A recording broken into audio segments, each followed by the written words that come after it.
To so many of us, Zohran Mamdani's win in the New York City Democratic mayoral primary meant hope, meant excitement, meant joy, but it also meant that Republicans would be bringing out some racism and Islamophobia we haven't seen in a long time. And that is exactly what they just did with the most insane move yet in response to Mamdani's historic win, the threat of deportation. Yes, threats of deportation are coming after Donald Trump's insane meltdown that we are going to get into. But before we do, I want to start with Zohran talking about his faith and what it means in his life.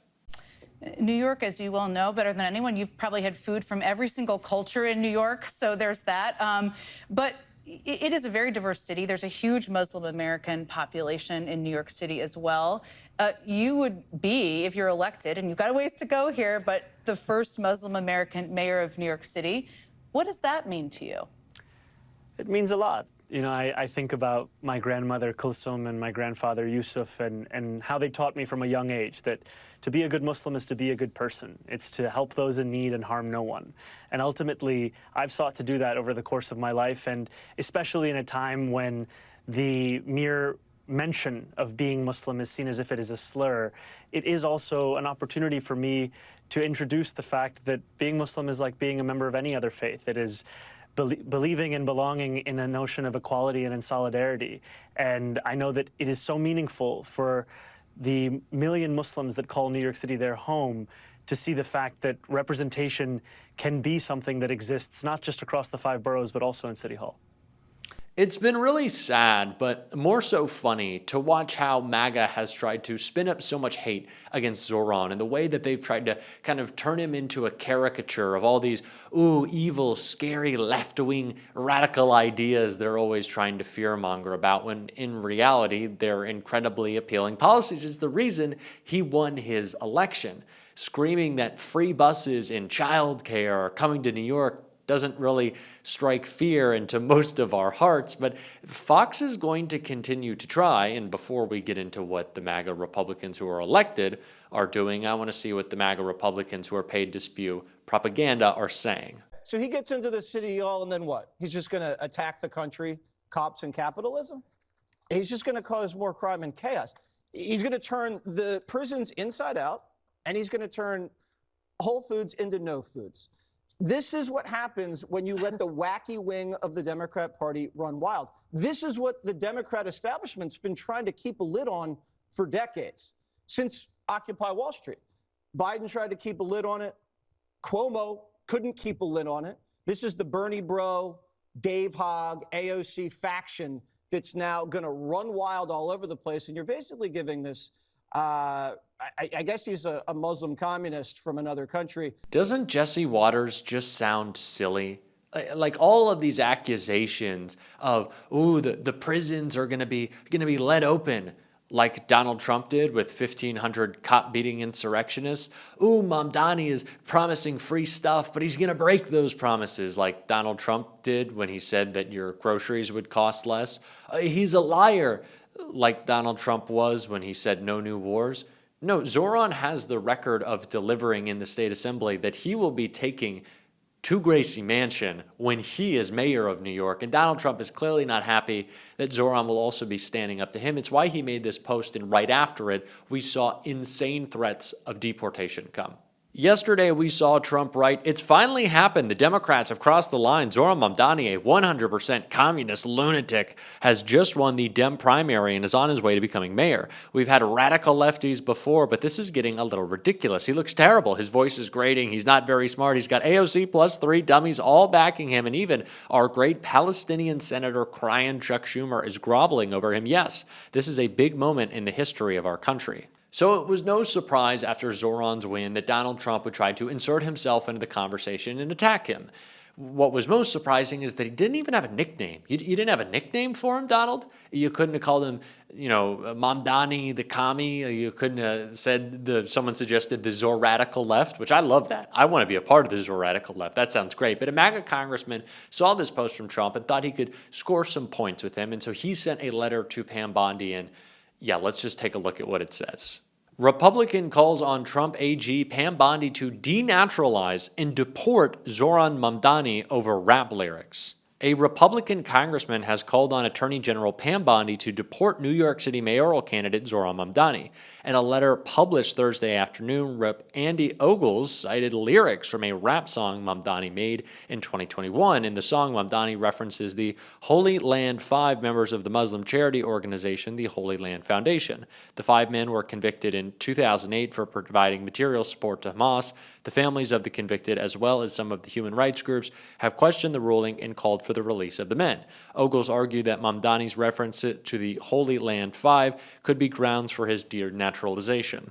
Ogles also referred to Mamdani as Little Muhammad and claimed that he was an anti-Semitic socialist communist who will destroy the great city of New York. The Islamophobic attacks will never stop, but this one is just gross. To take rap lyrics from 2021 and to try to spin that up as a reason that he should be deported.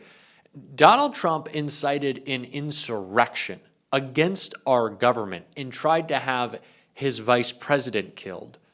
That's not a rap lyric. That's a thing that happened. He shouldn't have been allowed to run for president. He should be in jail right now.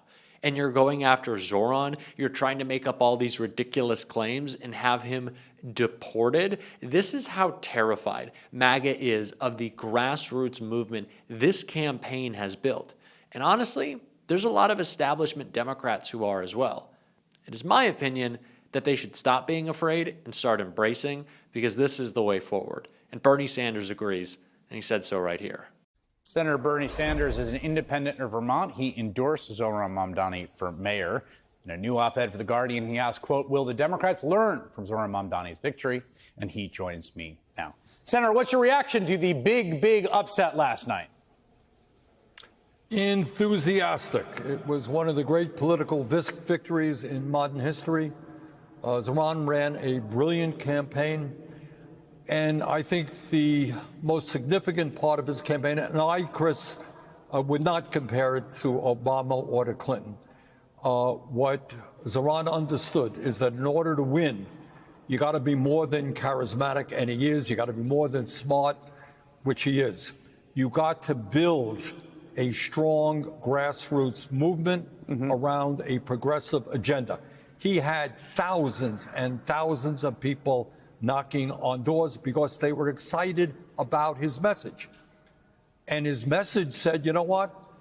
In a time of unprecedented income and wealth inequality, we are going to ask the richest people in New York City to stop paying their fair share of taxes. So among other things, we can address the major crisis facing New York and America, by the way, is soaring housing costs.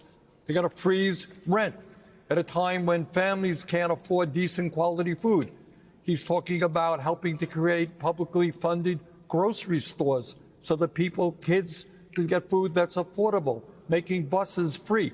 He's giving people a positive agenda, not just going after Trump, but giving something that people can believe in, an analysis which reflects their reality.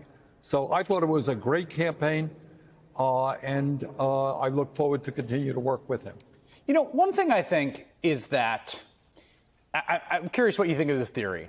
I think one thing that happens in campaigns is people get risk averse the more sort of backing they have, and so they don't want to screw it up. And the more that you're coming from a position of like no one expects you to win, it does also give you latitude to actually go out and try stuff. Like even whether that's a new ideas, like we're going to try publicly funded grocery stores. Like no one else is saying that, but I do think there's an appetite for risk or trying new things that was so palpable in this campaign that seems to me also really important. But it's not just, he sat up at night, I think, this is, a risky idea, but we'll do it. No, right. I think he is prepared, and this is the point. Look, what is the Democratic Party today, Chris? It is, I don't think people can argue with us. It is funded by very wealthy people. It is run by inside the Beltway consultants who really have very little clue about what's going on in the real world. And that is why I think, sadly, Kamala Harris lost an election that she should have won. It is a party which is not going to take on powerful special interests because of fundraising fears. And it certainly has turned its back on working people. And Zohran did all of that. He changed all of that about. And the question is, and will the Democratic leadership learn from his campaign? I doubt it. I think they would rather go down with the Titanic than give up the fact that they are captains of the boat. But it doesn't really matter what they think. What Zohran's campaign showed is that people are prepared to stand up and fight for change. We're seeing that in the Fighting Oligarchy talk. We saw it last week. Millions of people came out to the No King rally. People understand that our political and economic system is broken, that the rich get richer and millions of people are struggling to put food on the table. They understand the two parties today are not responding to their needs. They want something different. And I think Zohran touched on that reality. We build affordable housing, started new ideas, community land trust for housing, which is now being done literally all over the world. It was started in Burlington, Vermont. So your point is we also spoke out on national issues, and we had a foreign policy. People joke, Burlington had a foreign policy. We could do it, but you can't do that unless you are paying attention to the day-to-day needs of working class people. So I remember one guy wrote, somebody said, your mayor is a socialist. What do you think about that? The guy says, I really don't know, but he is getting the streets paved. Yes, that's exactly. It all starts from there at every level of politics. Senator Bernie. Zohran has demonstrated what Democrats need to be doing going forward. And the wrong takeaways, I've seen them online. The Democrats need to spend more time on social media. This was a social media campaign. And while I agree that Zohran had great social content, it wasn't just about the highly produced videos. It was about what he was saying, who he is, the charismatic and hopeful figure that Zohran is, and he's always been. Someone who stands by his beliefs, someone who articulates clearly and always stays on message, not because he's running a campaign, but because that's who he is as a person. He hammered home affordability day after day, interview after interview, because it's what meant most to him. And he would not stop. Quite literally. The man walked from the tip to the bottom of Manhattan days before the election because he wanted to speak to everyone in the city. He went to all 5 boroughs, spent every hour of every day working, 1.5 million doors knocked by his energetic campaign. That's incredible. That's what Democrats need. And that's why more Democrats need to be like Zohran. And I've seen a lot of criticism. I'm going to be honest. Yeah, I'm not liking it. I think this is the guy we follow. Maybe less of the establishment. And we're going to keep talking about that on this show every single day. And if you want to support that, as always, you can hit that subscribe button, leave a like on this video. And if you stuck around to the end, you can drop a blue heart in the comments. And until next time, I'll see you soon.